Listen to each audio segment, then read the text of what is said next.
Most of the people think about bones the wrong way. And in today's video, I will unravel this misconception and show you what really matters about your bone health and how you can master it. You can think of your bones like steel beams in a house. Those are the segments and parts that make the house stable, and around those stable parts you can build other things and make your house comfortable, make it big, make it stable. But what most people don't know, and even including myself didn't know for a very long time, was that bones renew themselves every 3 to 6 months. So all of our bones renew themselves every 3 to 6 months. That's why it is essential to know how to take care of your bones and also how to assess the health of your bones so that you can live a life which you can enjoy in a house which is stable. My name is Jonas, and as a sports scientist, I help entrepreneurs improve and optimize their health with my scientific-based health system. And in today's video, I'm going to show you in 3 simple steps how you can master your bone health. We're going to look at how you can assess your bone health, how you can strengthen your bones, and also how you can recover faster. All right, first point, let's dive into it. How to assess your bone health. This is actually very simple. We have 2 parts of an assessment. We have, first of all, the so-called DEXA scan, which stands for dual X-ray absorption. And what we do there is we scan our body to then be able to assess how dense our bones are and therefore how stable they are actually. And we can read how good the mineralization is of our bones and therefore how likely they are to break or not. And also what we can do to analyze the health of our bones is we can conduct a blood analysis. Why is this important? If we look at our blood, we see different parameters and can also then see how well our blood is structured, if we have any deficiencies or not. And if we do have any deficiencies, we can then adapt our training and nutrition to make sure that our bones get nurtured the right way. Also, what I want to elaborate on is concerning our bone health is the anatomy. So if we look at our bones from the side, let's say, you will see that we have a stable edge, which is solid and thick. But in the middle of our bones, we don't, or not all the space is used up. Instead, we have so-called trabecular bones, which are very tiny, very little, very thin, but we have a lot of them. And therefore, we have a high, how should I say it, a high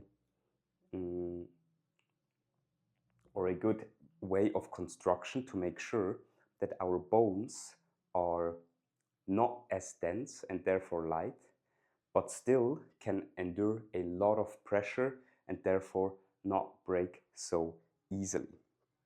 All right, now that we have looked at the anatomy of our bones and also how we can assess the health of our bones, which by the way I also do with my clients. Every client I work with, I do a DEXA scan and an in-depth blood analysis just to evaluate the health of their bones.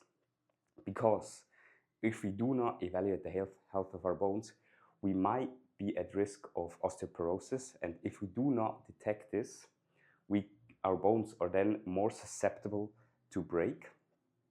And for example, if we get older, one of the most causes for deaths and hospitalization is a fall. Because if older people fall, or when older people fall, they are, due to their bad bone health, more likely to have a broken bone. And when their bone is broken, of course, they need to go to the hospital, and because they're older, they aren't as fast in their recovery process as, for example, young people are. So we want to make sure to have our steel beams be as stable as possible for us to protect us as long as possible, even when we get older. All right, so moving now to the second part, strengthening our bones. And there we have two very important components. One component is, of course, exercise. So what we do on a regular basis to make sure that our body stays healthy. And on the other part, we have nutrition. Let me draw an apple here. Exactly, and those two components are very important when it comes to our bone health. Now, let's dive into movement and training first. What we there want to respect is that we do movements and training variations which have a lot of impact on our body. For example, jogging or judo or powerlifting. Why? Because those kinds of activities have high impact movements, and when we have high impact movements on our body, this forces a bone adaptation, and this causes a stimulus for our bones to grow and adapt themselves to the high impact we have. For example, swimming, on the other hand, isn't as good because it doesn't have such a high impact on our bones and therefore doesn't cause as much bone adaptation as jogging, for example, does. So when we then have created the stimulus for bone growth, what we then need to take care of is our nutrition and even supplementation. And concerning our nutrition, we want to focus on foods which are rich in calcium, vitamin D and K2, magnesium, protein, phosphorus, and zinc, because those ingredients help our bones to grow, recover, and rebuild themselves in a more constructive manner. And this is very important. So an example for this could be like that we eat a lot of salmon, sweet potatoes, yogurt, berries, almonds, lentils, spinach, and brown rice, because those foods include a lot of the essentials which we need for a good and solid bone health.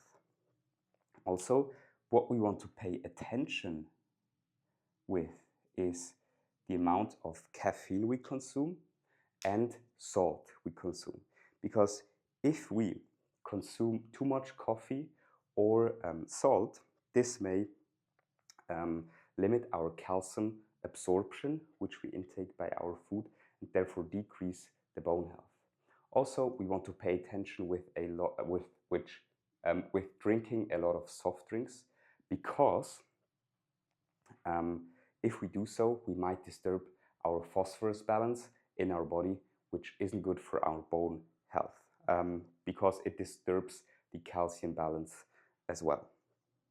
And with our nutrition, we want to focus on 1,000 milligrams of calcium per day. And then we should be fine with concerning our bone health. And then once again, from time to time, I'd recommend to do a DEXA scan just to see how good your bones are. Now, moving on to recovery. Well, there we have a very important principle which can be summarized with the word rest. And so if we have bad bone health, or if we suffer from a bone fraction, or have broken our bones, what we then want to do is we want to remove the abnormal stress. With E, we want to exercise to maintain our health, but we don't necessarily want to focus on high impact movements, but more, or shift the focus more to low impact movements such as cycling or swimming. And then with S, we have safe and pain-free movement, and also with T, time to catch up, or time to let our bones heal properly. Now, a very important point is that we want to limit the amount of anti-inflammatory medication we take. This is a very important point. Why? Because when we have a broken bone, our body starts to increase our inflammatory levels and inflammatory processes. Why? Because you want to heal our bones as fast as possible. Inflammation, to a degree, is good and healthy because it enables us and our body to transport more blood, more nutrients, and more helper cells to help our bones heal faster. But if we take anti-inflammatory medication, we limit and slow the healing process. And they did a study on animals where they researched or investigated the impact of anti-inflammatory medication after after they had broken their bones. And what they found was, when they gave animals 6 weeks of anti-inflammatory medication, their non-union, meaning the non-healing process, was 3 to 10 times slower. 3 to 10 times. That's a big amount. So I'd recommend, according to literature, to limit your anti-inflammatory medication to 2 weeks maximum, if you can uphold it and deal with the pain, because then we can increase the recovery of our bone health. So now that we have taken care of the medication, we also want to maximize the speed of recovery with exercising. And there, also a very important part is that we want to focus on what our body tells us.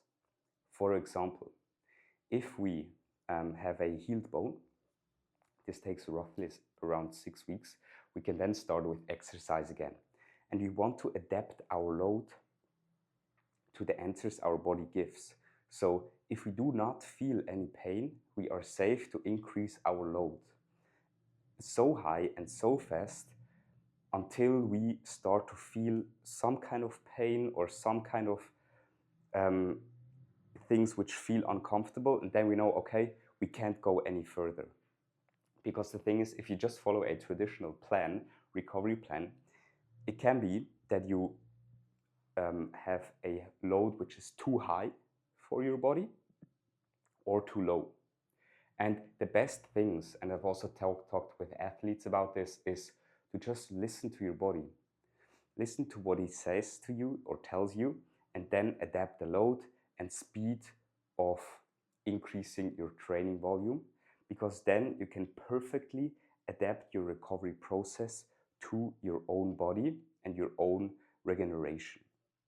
So this is a very, very important point. All right, do you have something to add to this? No, that's it. Exactly. So if we summarize this and conclude this in a very concise manner, we've learned about how important our bones are for a enjoyable and healthy lives, how fast they renew themselves. So therefore, we want to analyze our bones and the health of our bones constantly to make sure that we are on the right track with training and nutrition. And also, we want to respect our body's healing process, avoid anti-inflammatory medication as much as possible, and adapt our training load to our body and how we feel. So that's it. I hope you could take a lot of value with it from today's video. I wish you lots of success with implementing this advice, and I hope to see you in the next video. Best wishes, Jonas.